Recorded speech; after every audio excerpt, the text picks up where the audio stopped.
language of cinema? So there's one concern that was being discussed amidst the jury since the last couple of days. और वो ये थी कि यार ये जो फिल्में हैं कहानियाँ बहुत बहुत strong है. They have something very pivotal, very urgent to say. But the way to say it, the जो अंदाज़े बयां होता है, जो कहानी कहने का तरीका होता है, वो थोड़ा बहुत अभी और उसमें इम्प्रूवमेंट होने की ज़रूरत है. Because there is something that we term as the language of cinema. जैसे like a poet, कोई जो कवि होता है, whenever he writes a poem, पहली ज़रूरत ये होती है कि आपको कुछ कहना है. There is something that you have to say very strongly. But that's not it. Once you have that, you should know the language very well.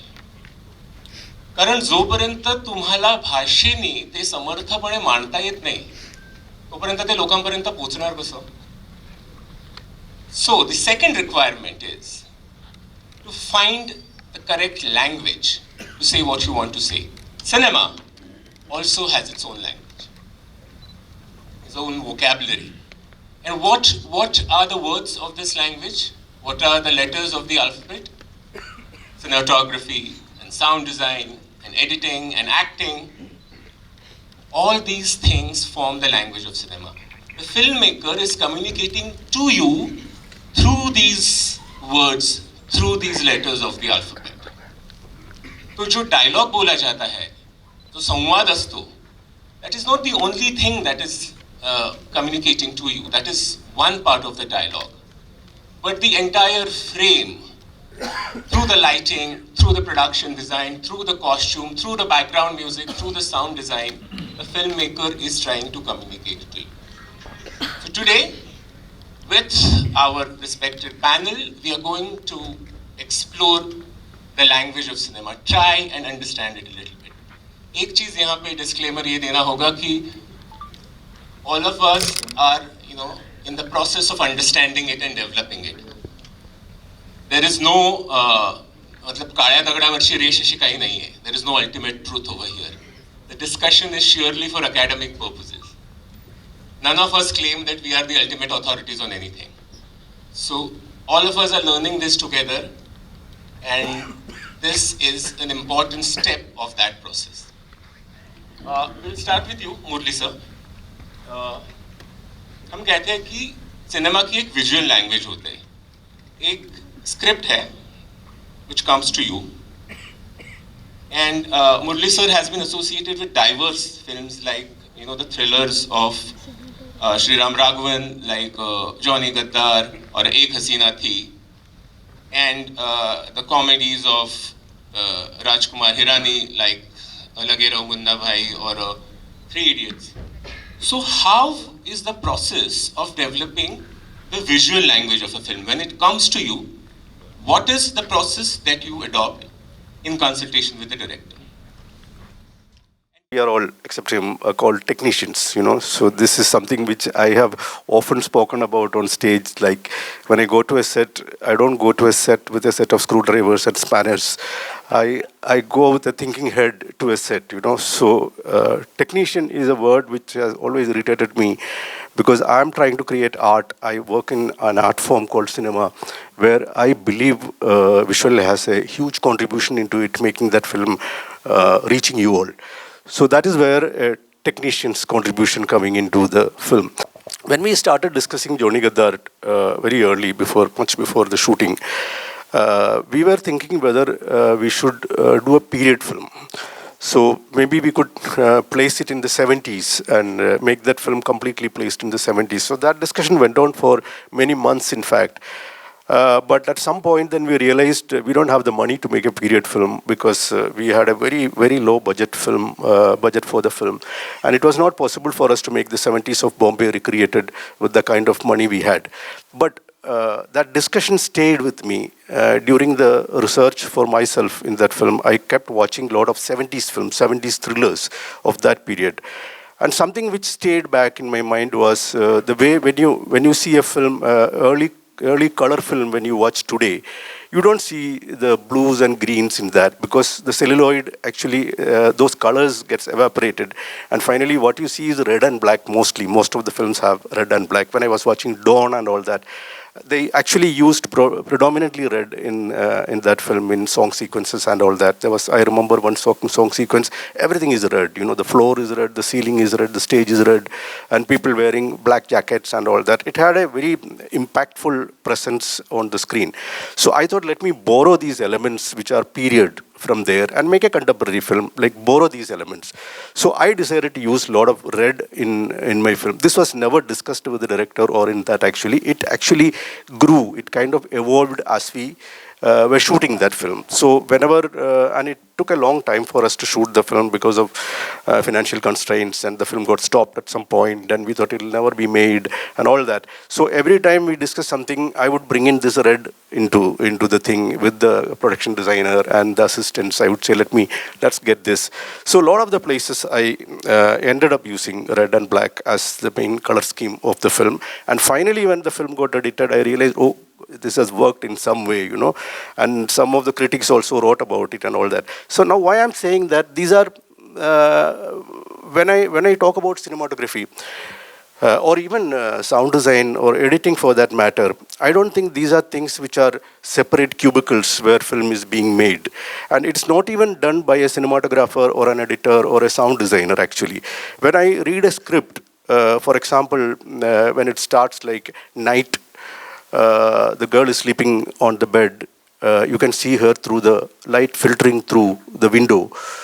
My cinematography is done by the writer, you know. So I'm recreating that on screen. Now I have a lot of choices. What is the color of the light which should be coming? How much of the girl should be seen? What should be the patch of light? Whether I need to see something in the room other than her or not. There are millions of things which I need to decide and take call on. But the cinematography has started much before, from the beginning onwards. This is the case with everybody. In one of the discussions I was talking about 1917, no, the Sam Mendes film. So I was watching an interview with the editor of Sam Mendes film 1970. It's a single short film. Single short film. So what does an editor do there, you know? She was part of that entire process from the very beginning through rehearsals and through. So the editing is not an editor sitting and cutting negative and joining it, you know. It is something which is inherent in the, when you talk about language of film, it is inherent in that. Without this technology, you can't have a film at all. So many a film which we watch today, this is a line which he often repeats actually. A sound recordist, a sound designer's role is to record dialogues, you know, and that is the only role which he has actually in a film. And a cinematographer's role is to show who is mouthing those dialogues, you know, and an editor actually cuts them together and you have a film. So this is not film, this is not cinema at all. Cinema has a language which may not be the language which we are familiar with. It's a language, so every time we create a perception on screen of certain thing, whatever the director or the writer wants to say, we create a perception of that. That is the language of the film. We cannot have an isolated thing about a technician's contribution into a film. There cannot be a film without all these things, because it's a 20th century art form where technology is the main thing about it. Right, sir. And how is this in conjunction with the mood that you're trying to create? I mean, the writer has written, the girl is sleeping on the bed and I see her through this, but who is this girl? Where does she come from? What is she going through right now? What is the state of her mind? What happens after this? You know, and this in context also to the Rajkumar Hirani films that you do, because it is completely different dramatic space than that of Ek Hasina Thi or Johnny Gaddar.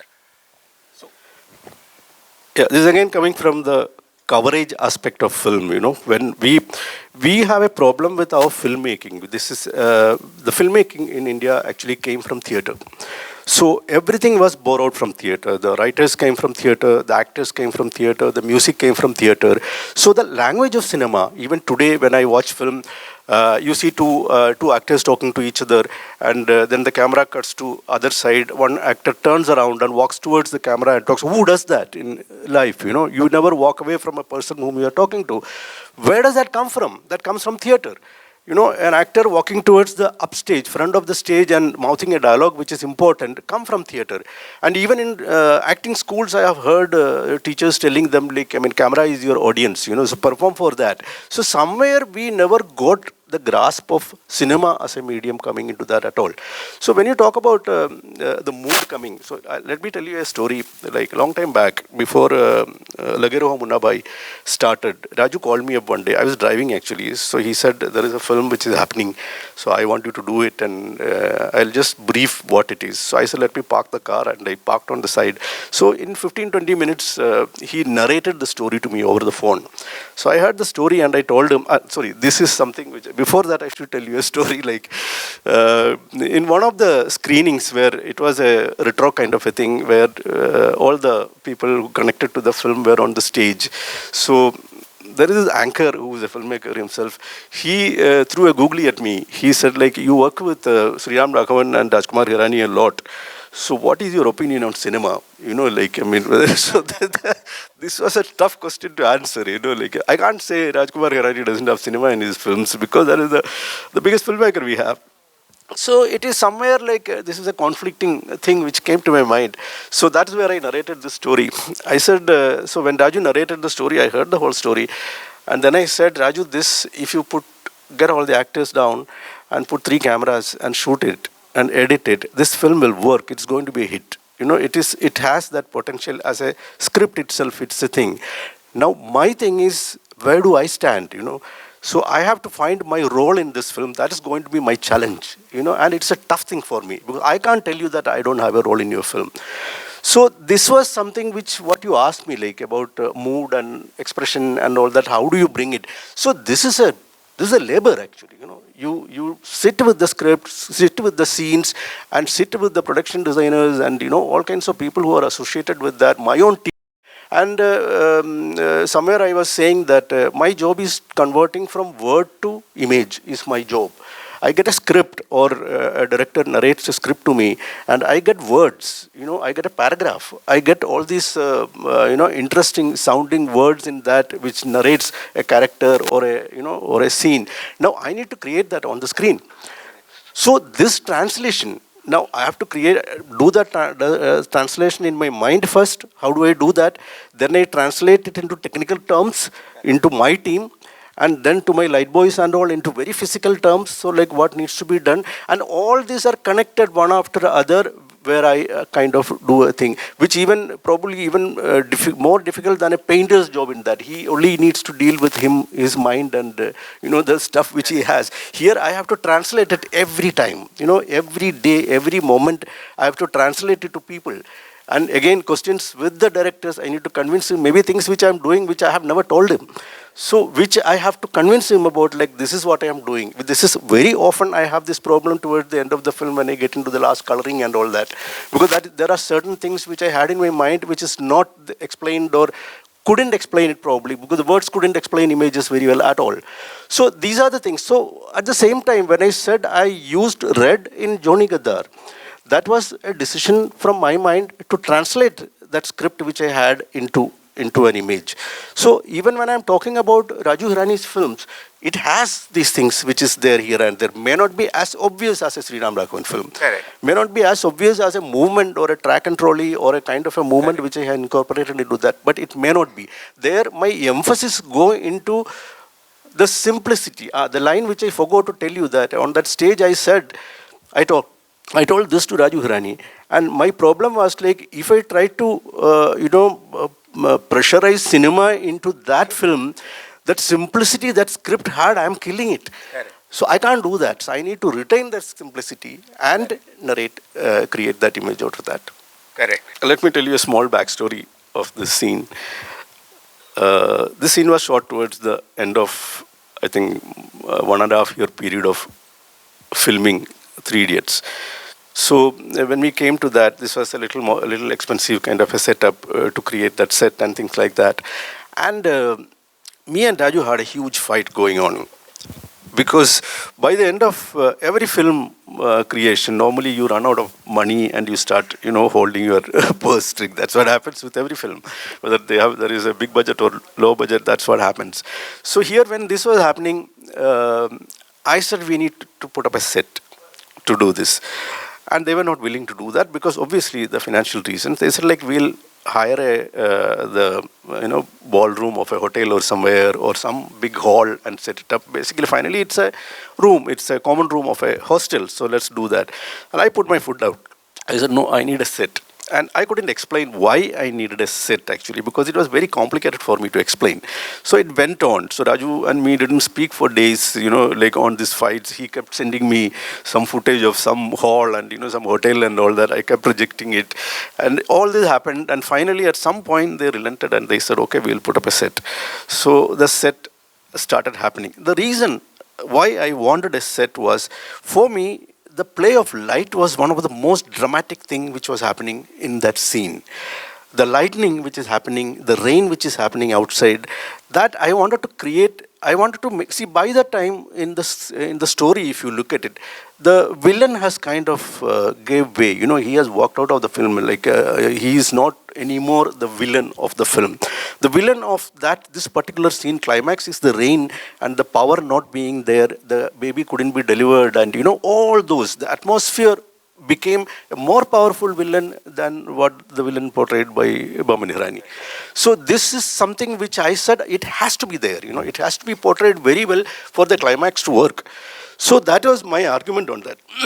So a lot of struggle. I'm not getting into how I shot that scene, but it was the rain and that lightning. I use lightning very effectively I think it is effectively in many places, because revealing, not showing something, is something which is a tool which I use a lot. Visually, basically, what you want the audience to see and what you don't want the audience to see is a very important power in the visual. Like when you are lighting up, lighting is the one which creates that mood. So when the light suddenly goes off in darkness, I can't leave the screen dark with Amir Khan standing there. That is not done. You have a superhero standing there and you can't keep him in dark. So I need to create darkness. You have to feel that it is dark and there is no power, and you have to see who is talking what.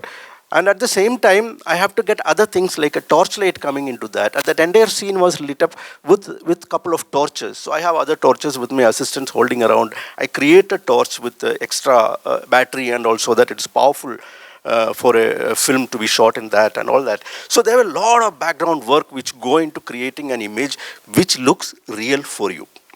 So this creation of showing and not showing is the drama which comes into that. Absolutely. So the emphasis is to make it real. The emphasis is to accentuate the storytelling. Not necessarily real. When required. Yeah. Or unreal.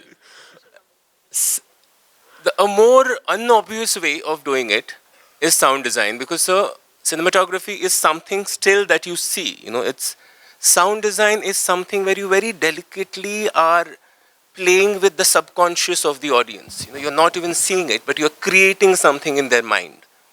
I did not work in Three Idiots, but I worked in the Tamil remake of the Three Idiot with Shankar. It's called Nanban. So when we're shooting a film, we are so much focused in getting the visual right. You don't think about anything else. And you don't even think that, the sound is a part of the whole scheme of things. And like you said, the whole sequence is lit with lightning, So they used a flashlight to create the lightning effect. They never thought what is going to happen finally. And that in cinema, in reality, you see the lightning and then you hear the sound of the thunder. Okay? But in cinema, you can't do that. The lightning and thunder has to come at the same time. Out of sync. Otherwise, people, oh, out of sync ho gaya. So, when I was doing the sound design of the sequence, I just marked every flashes that I have to put sound, because that's the reality. There were 650 flashes over a period of 8 minutes. Now, first of all, you have to put 650 thunder, and thunder is obviously louder than the dialogue. Now, this cannot oversee the dialogue that is spoken. And emotions are underscored with music, background music. And the reality of rain, reality of night, reality of this atmosphere and the tension created by the whole atmosphere working as a villain. Now, where do you find yourself? And that's when Shankar came to the mix room and realized that, oof, we made such a big mistake. So when I made the film, I had a similar sequence where thunder, lightning. So I made sure that everything happened in between the dialogue. In between the dialogue. Yeah, when we were shooting the sequence, my assistant who was handling lighting, who was giving commands to the lighting, I had many lights which were synchronously put to get the lightning. He was by heart the dialogues. Because we told him, like, you can't have a lightning happening when somebody is speaking. So he knew exactly where the lightning has to come in. This was an exercise which we played in that. So unfortunately, Nanban was dubbed. Okay, so there was no sync sound. Tamil cinema, they don't make sync sound. 3 days was sync sound, so we had to deal with that. So eventually, when we mixed the scene, Maxine, the cameraman came to specifically see it. And he saw it and he said, Aap mujhe bacha liya. Because, you have to manage it so that it doesn't oversee it, but it's also sequence where it is. So, I mentioned this because this whole thing has come up to me. But like you said, we'll go back to sound design and what it actually does to you and how subconsciously it's take you inside a script. When you first saw the clip, you felt random shots were joined. You felt the whole thing is so long. Just even though it was just a 2-minute clip, you felt it is too long. You felt, nothing is. You don't know what actually the story of the sequence is. What is the focus of what is that the filmmaker wanted to say? But when the sound came in, everything just went in a jiffy. Everything was clear. What you felt was not making sense. What was felt was unnecessary. Everything made sense. Everything was part of one thing, And how was it made possible? I'll go a little academic in this. Just put it very broadly. 5 kinds of sounds you hear in a movie, just making it broadly. One is a spoken dialogue, which is a performance of actors that we capture on location when we're shooting it, when you're doing live sound. Then every actions of an actor or performance, we enhance it by recreating their activities, their actions. I call it performance enhancing sound. In general technical term, we call it Foley, because the lady washing the clothes, people moving, people running, footsteps, movements, everything. Then you hear, the set of sound that defines the space, whether it is a slum or is it a railway station or it is a cave or it is airport. It's called ambient sounds, the ambience, Then there are sounds that we create as sound designers, sounds that we create that makes emotional impact, which is not music, which is a work of a composer. But,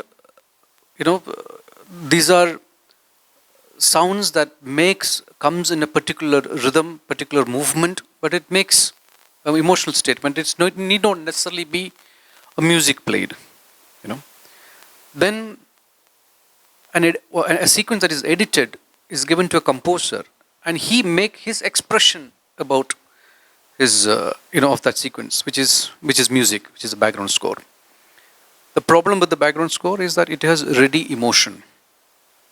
It's very dangerous to deal with music because we don't want emotion to be given at one go. In cinema, when storytelling, especially when it comes to cinema, we want to control the melodrama. We want at times the audience eyes to well up, and at a further time we want the tears to fall. We want to control it, which means we have to use that emotional score that composer given. So in every sequence that we play, we give it to we give it an audience, we are actually varying the levels of these 5 particular piece of sounds. Now these 5 elements can be amalgamation of many sounds, So in a big feature film, we are talking about 2,000 tracks or 5,000 tracks, more than millions of audio files. Like he said, when a director only talks to me in terms of emotion, I have to convert that emotion into, chuttu sounds, picks it up, put it together, and tell my engineer, okay, create a reverb, create a delay, do this, do that, Yeah, I have to every time I have to deal with that particular sound. Now, what was the one emotion told me when we shot this film, this sequence? He said, when the boy goes down in the water, when he comes up, I want sound to be heard as water running through his ears. I heard that, and then I told Danny that, I won't do that when I'm shooting this. Because in shooting, I want to capture everything that is happening. Because we were recreating the Bombay riots. And so I was using multiple microphones and stereo and all that. I was just capturing everything. Then, where to do this, how to do this is something that we take a call. We reconstruct it. There's a saying that a film is actually scripted at the editing table. I believe it is rewritten at the mixing table. That's where, when we have all these elements, that's when you're actually going through the emotions. Now the sequence opens, we establish the space, and you see the boys are playing in the water, and he takes a dip and he comes out. When he comes out, the entire tonality of the sound has changed. Which means the film has gone into the point of view of the boy. And the mother notices something, and the train passes, and you hear a sound design. It's not a sound of a train, but it is something else. But it gives you, because in the opening of the sequence, already played the train sound, so it is in the memory of the audience. I don't have to play the sound exactly like the way it is. And the train goes as an emotion. That sound is like an emotion. As the train goes, it wipes the screen, you see the people charging in. And mother notices, and of course the crowd comes, there's riot, but you're not hearing the riot as it is. The boy looks at the people, he doesn't know what is happening. So it is all from the point of view of the boy. And the mother gets hit. You hear the hit sound twice. And the second time when you hear it, it is much more louder, much more impactful. That's how the boy felt. So we go into the mind of the boy. That's how the boy felt. And he starts running. Music slowly comes in. It's not like music up in the nose. And AR gave us a score for the entire sequence. But I started picking up one element. Then he see the boy, the Krishna boy. Every sound gets muted. There's only the emotion of the music stays there. When he starts running, rhythm of the music starts coming in. It completely justifies the running, the camera movement, everything. You immediately feel that everything is correct because I brought in the rhythm there. And the boys runs to the police, and the police, it's a very well-known fact that in Bombay riots, police didn't help. Now that is a political statement. Now we're making a fiction, as a filmmaker, whether do you want to make a political statement like that? Now, I come in as an instrument for the director not to make a political statement but make an artistic decision. You don't hear the dialogue of the police people. It is reverberated, it goes down. From the commotion, you hear that the police said something, you can't make out what it is, and the boys runs away from there, and you see the burning man. So, by using my discretion, how to use the sound, I save the filmmaker from making a political film, but an artistic decision, you know. And we drive through this, and we come out, and we see the dead body of the woman floating. So from many choices that I had, I picked up particular sounds, changed the tonality of sounds, and just maneuvered through the whole story, you know, so that audience get invested in it. So it is actually the sound that is driving you what to see, how to see, you know, what to feel and how to feel. So from everything that everybody else has created, the writer, the camera, the director, actors, editor, from everything everyone has done, I am trying to find another way of making the audience feel that every time you watch it, the experience of the sequence is different. So I call my art within the realm of filmmaking, it is a subconscious art. Because when you see it, you don't realize it, this is how it is done. Yeah. You know, but I am constantly thinking behind, you know, the desk and taking concrete decisions. This is what I should do. Then what are the elements that I can, you know, pick up and arrive at that? It's a lot of choices that you make every day. And with all the choices, when you make this whole thing become a new composition, you know, different from the composition that a composer has made. I mean, this is a composition actually what audience experience, but still we are called technicians, and a composer is called an artist. Now, if we get into any more detail, it would sound completely French to you. But the idea being, just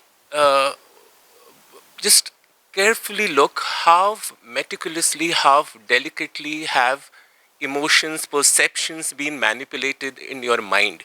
You're almost told what you are meant to feel. कान पकड़ के आपको बताया जाता है कि अभी आपको ये महसूस करना है, without you understanding that you are being manipulated. I won't use the word manipulated. I use manifesting. I manifest it. I don't manipulate it. But the whole filmmaking is we are a community of cheaters. Artists, after all, not technicians. Cheaters. We cheat you. He makes you feel that everything is real. But it's a recreation of reality. One of my teachers used to say it's almost like performing an open heart surgery without a license. Yeah. And which is in the service of the vision, and which is where I come to you, Jeo. All this is in service of the story, the vision that you have in mind, you know, when you're trying to tell a story. When you made A Great Indian Kitchen or a Kathal, was there a specific kind of a vision which was shared with the DOP or the sound designer? And what was the kind of communication that happened when the cinematic language of those films evolved? Hello everyone. Great Indian Kitchen, there is my personal experience. I was stuck inside my kitchen, and then I too bored, and I can't even watch a movie. If a movie is too much interested, I will sleep within 10 minutes. That much I am exhausted. And the smell things in my hand, it's affected my sexual life also. So that all I think taken to the movie. So that is too much personal, and then I started thinking about what a horrible life our woman having. So that was the process.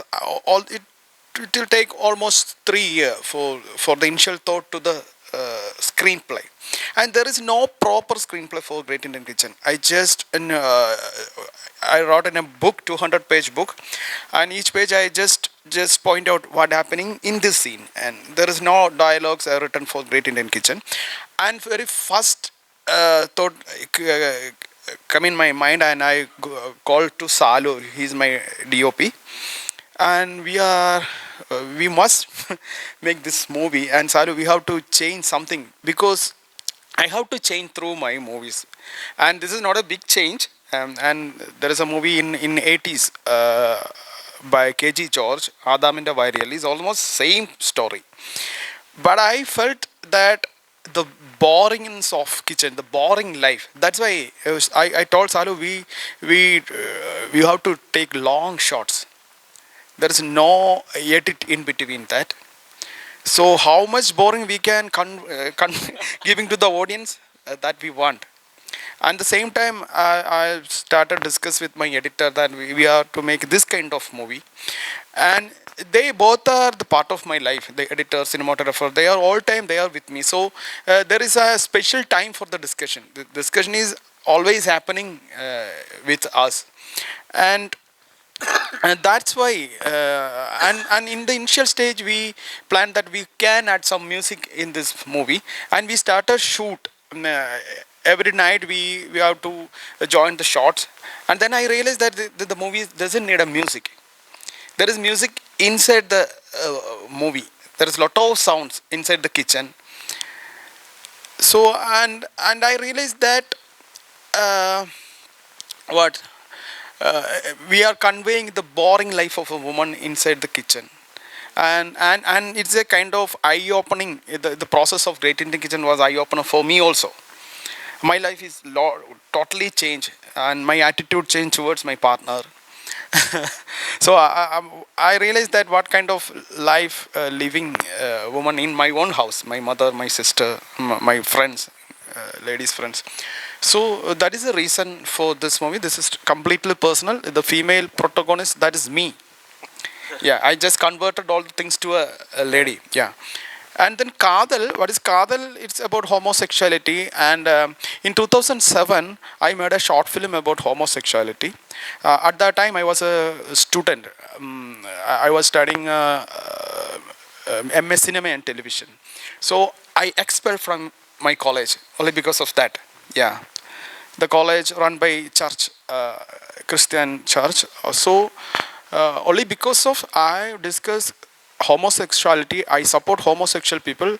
That way I dismissed her from my college. So that was the learning process. I learned lot of about the community. So I have a lot of information about the community. I have a lot of friends in the LGBTQIA plus community. So when the Kadal is not written by me, two other writers written the story, and they came with that screenplay, and then I can relate it that the story. That is the reason of Kadal. And we use maximum, we can go Great in the Kitchen with minimum dialogues. That's we initially planned that, because I was alone inside the kitchen. There is no one to talk. My wife at that time, she was in study and she was focusing on some exam. So I am alone. There is no one to speak. So that all I converted to into the screenplay. That is the reason everything is very, very personal. The cinematography designed, firstly it came into my mind that, Kadal is a stories of human being living inside the house, but they are far away. They are not near. A husband and wife, they are staying in the room, but we create a distance with camera. So that's why we use a lot of trolley shots in connecting the relationship. Every time we started with a trolley shot, we end with a trolley shot, end with a moving shot. It's a crane movement. So the distance we portray through the trolley movement. Yeah, this idea is initially my idea, but my DOP is lot of support. He's designed all the things. Once the film is shot, with and the communication is achieved through cinematography and sound design, we move on to something that's called the editing. And sometimes everything that is written in the script is examined again. The film is almost rewritten on the editing table, which means that some scenes which were probably you felt were the spine of the story, were the most important thing in the film, are out of the film. Because they now do not go with the new film that is evolving on the editing table. It is breathing again. some scene which was supposed to be the very first scene of the film probably goes in the climax, because now it is in service to the bigger vision that is evolving. Deepa, you were telling me about a scene in Tare Zameen Pe, and let's start with that because you're also a writer, and the thrust behind Tare Zameen Par. You were talking about a very important scene which was actually poetically what the film was about. And eventually it was not a part of the script, the film that evolved on the editing table. So I come somewhere between CK and Resul in my job when they shoot. Yeah, Resul is the last man in the... But before anything else, I just have a very simple thing to say about editing, just to simplify it for all of you who watch movies. The thing about editing is, you can't like the editing of a film that you don't like. The performance of my work is so deeply connected with the outcome of the film that I'm doomed. First of all, because you can never see good editing if you don't like the film. So it's a dependent art. It's an invisible art. And Jayprad was asking me when we were preparing for this session, tell me a couple of things that you did, and I was like buried in the editing room between me and my director. It's like when you plastic surgery, you don't tell that you were doctor ke paas gaye the. So the thing is, editing, it's a bit of a complicated space because the things we do, often there are many directors in this room and they will know that rarely does what you write fall into place exactly at the editing table. So you are never just editing. I wish in my life I had got a single film that was written and I had executed. So it's always we are stepping in and doing some screenplay work, some reinvention. So that's the beauty of what I do. That's also hard. And then when a film is released, agar aap log ko achhi nahi aate, kya pakav tha yaar? Editing was very bad. So we blame whatever we don't like in a film on, just as a recent example, I've done like 2 films that I edited, released in the last month. One was Famous, the Honey Singh documentary, which is on Netflix, and the other was Agni, which came on Amazon, directed by Rahul Dolakia, jo firefighters ke upar hai. It's set in a very nice Bombay Marathi milieu, quite a lovely film. And just before I came here, I was just reading the reviews of Agni. So all 5 good top critics. So one said, so boring, pacing is so slow. Other said, what authentic depiction. One said, I can't connect with the story. The other said, couldn't get out of the story. So I'm just saying, it's the same film. I'm like, is everybody watching the same film? So this remains a very complicated, nebulous art form. Even when we as jury members are sitting and watching the films, the first thing we blame, all of us, is like, gosh, somebody should have done something about the editing. So I always call myself, I have this grave responsibility. I'm the last gatekeeper. And I think of myself as a protector of my director. Because if I let a bad cut or a loose cut or an inappropriate cut slip out of the door, I'm to blame. I am to blame. So I take my responsibility damn seriously. And the thing is that, talking about now, like simple, I won't talk too much about what I've done for films. But when Famous released and Agni released, I've got thousands of calls on Famous. Yaar, kya kaata hai? Which is because it's fast. Bas, that, because wo film ka demand wo hai. So we don't know enough. Even the critics don't know, and it's very difficult for me in this short time to communicate what exactly it is, barring the fact that how the film performs, we are the last gatekeepers. So now also in our profession, there's a trend ki sab log footage dekhte nahi hai. Editors also are impatient. They don't see all the rushes. They don't go deep into the process. And I always give this simple example. A director hai now, Jeo was talking about his film. So aap socho usko, this is a personal experience, say Great Indian Kitchen. He's experienced it. He's lived it. He's written it. He shot it. Usko wo idea ke upar kitna matlab uska power hai. He owns it. Now I have to come in.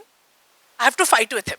I have to be his boxing glove so that he doesn't make the wrong decisions. So I have to know that baby as well as him, to be able to tell him this is not good for your film. And I always compare that to parenting.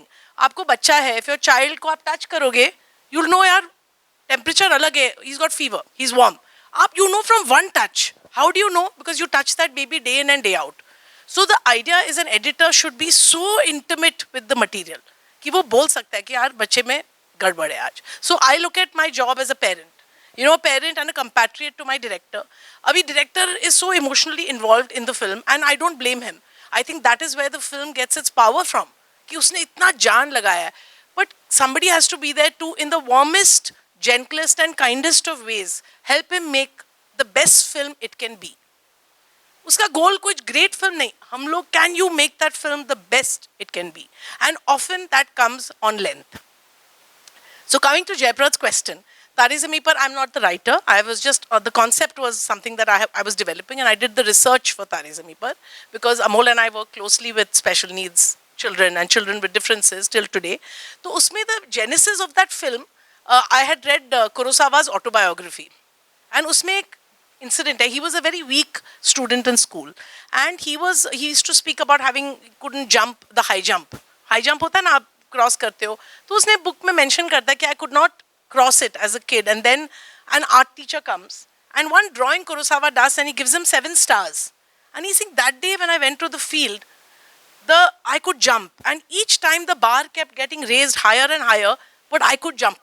I never did it before, I never did it after. But that day I could do it. And I thought this was so beautiful metaphor for belief.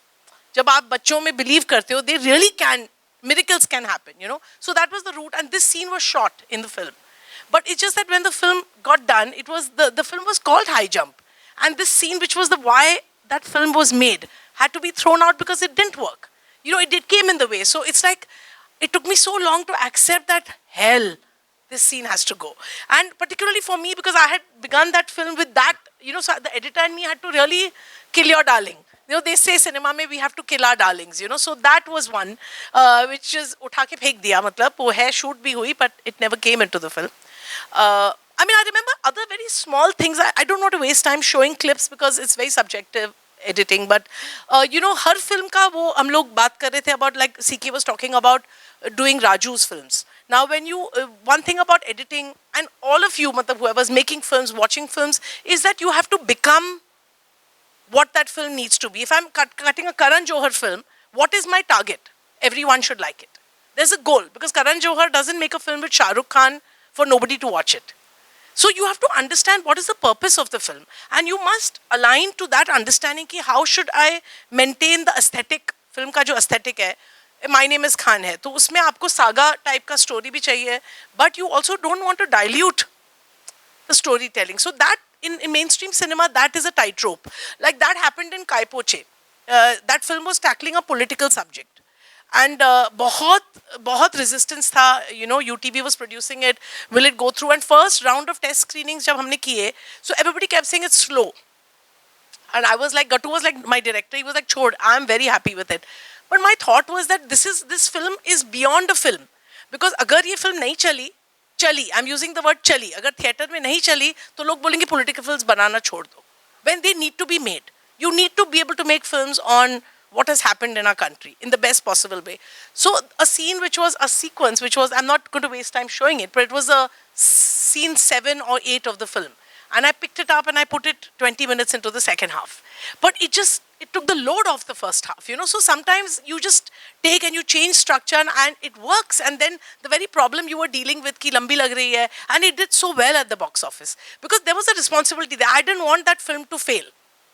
You know, it's beyond ki yaar, achhi film to hai, but usko, it has to work, you know. Because that's the tastiest, when you do something meaningful and people watch it, like the kind of stuff that's happening in Malayalam cinema, you know. Other small decisions I can share and then I'll stop is like, I remember editing Rock On. So Rock On is a film jo Abhishek Kapoor ne likhi thi. You had Farhan Akhtar who was acting, and Farhan is also a writer, Javed Saab, the whole family. And by the time the script came to me, it was a very, very thorough script. And I think that film is the closest that I have followed a script in terms of the edit, you know. I think there are just 7 or 8 deleted scenes. But उसमें एक moment था, मैंने पढ़ी, बहुत बार पढ़ी, and I called Gattu. I said, मुझे एक ही concern लग रहा है. उसमें there was a first flashback, and it's on the DVD deleted scene, so you can get it. So जब band, it's about a band, and you know the memories that keep coming back. And the first flashback was from the point of view of Arjun Rampal's wife, Debbie, Shahana Goswami. And I was reading it, and it just struck me that band ke baare mein, the first memory should come from one of the band members' point of view. And I told Gattu and Farhan all these, I said, what rubbish, what rubbish. No, it's absolutely fine. I was quite fresh I was quite new. And I said, okay, maybe I'm wrong. But when we edited it, that was the scene that came out. So it was nice for me to know, okay, what popped out in the script. So again, in editing, you read, you reread, you read the script, you point out. And luckily with all my directors, I work right from the script. So concept note tak, I have read every draft. I have read all the scripts that have evolved into films. So, kind of stay joined at the hip with my director. And even what Resul was talking about, sound. Sound and editing, we are married, right? Because, all that he faces, if I don't plan in my edit, it's not going to work. I have to visualize what he spoke about. Those are things we make all the attempts. A good editor will try to see his sound to the T. And again, I'll share one story from Kai Poche and I'll stop. Kai Poche ke climax mein, I mean, Sushant's character dies. And uska jo protege hai, he becomes a cricketer. And there's a climax when he's taking stance. And everybody's watching, will this boy become, he's grown up, will he become the cricketer? And he takes position and the ball is bowled and he hits it to the boundary. Now, when I had done something in the edit, because I got a call from Gattu in the mixing saying it's not looking the same. Something's gone wrong. I was like, what? He called me to the mixing. Bailon was the mixing person. He said, it's not feeling the same. Why is it not feeling the same? And I was just looking, I said, it isn't feeling the same, but I can't recall what I did. Let me take a beat. And there was a very simple thing. It was, he hits the 4, the ball crosses the boundary, and then there's a cut of Sushant, like in surreal space, like the dead character of Sushant, who smile karta hai, and then the stadium breaks into cheers, blah, blah, blah. Now, what I had done is, so Bailon the shot hits the 4, you hear the cheers. What I had done is, I had let the ball cross the boundary and I had cut to Sushant in silence. And when he smiles, when he realizes his protege has become a cricketer, that's when the crowd cheer came in. Simple decision, but it changes the impact of the story. So it's all of these decisions that we take, like where they put the camera, where they put the light, where I do the cut, how much I alter a actor's performance, how much I stick to the actor's performance, how much Resul complements the work that I do, adds to the work that we do. So this marriage, I think, is the lovely magic of cinema. And it's only interesting to note that while we are being so effortlessly articulate about it, all this is working very minutely, very subtly. It's you're playing with the perceptions, what cinematography does, or if sound design is creating a mood within editing and sound, you're trying to manifest your emotions very cleverly. It is all something that we are doing. It is our job. It is not necessary that all of you can figure all this out. In fact, good editing is something which is not seen. Good sound design is something which cannot be pointed out at. You can't put your finger down and say, oh, this is what he did.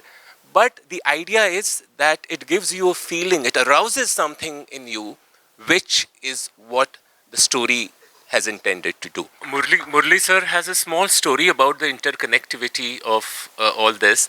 Let's go to that and then let's conclude this. Remembering it, like I was doing a film in a regional language some time back. It's about a kid, an urban kid running away from home, and he runs away. The family has no idea where did he disappear. And then they realize that he has run away into the forest. So they go after him, trying to figure out where this guy has disappeared inside the forest. So they get into the forest with the help of a ranger who is guiding them and all that.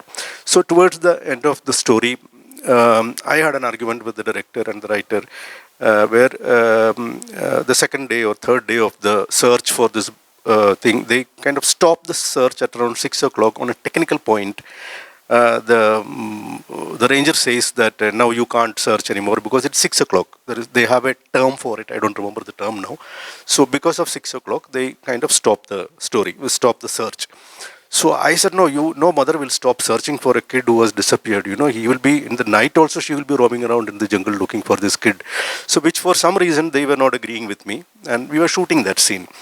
So I kept struggling with this thing, this is going to affect the film in a huge way for me. You can't, this is one crucial point in the film which cannot be left like that.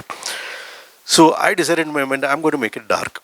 I'm going to get the night earlier. That is the only way I could solve it. Like by 6 o'clock, in the dialogue it's saying 6 o'clock, but I make it night so that you can't search anymore. So this I couldn't do when we were shooting because it's a wild space. It's not a lit up space and all that. So when I was grading it in my color correction, I told my color skill like let's bring night much earlier. So even when we were shooting it, like I had it in my mind. So I brought darkness into it much earlier. So by the time this dialogue comes, you had very little visibility on the screen. So it kind of justifies what they are saying. So I happened to speak to the sound designer at some point about something. So I told him, like, he has the edit with him because he's designing the sound. He doesn't have my colors with him, that is parallelly being done.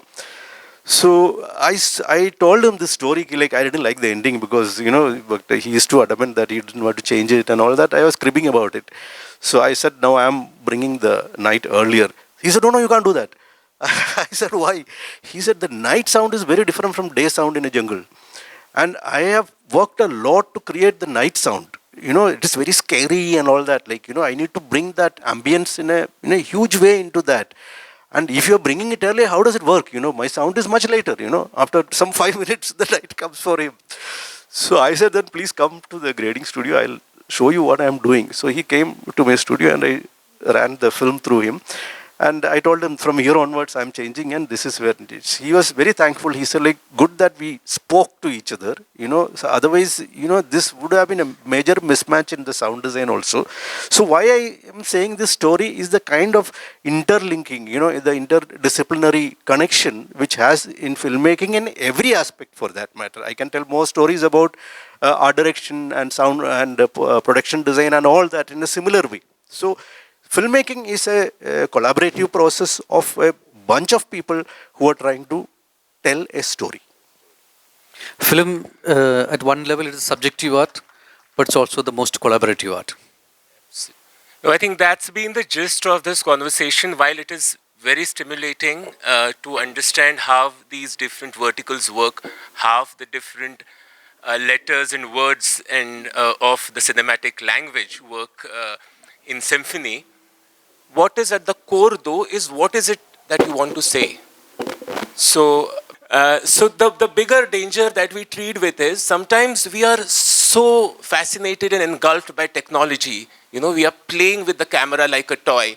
We are playing with the editing machine, on your computer like a game.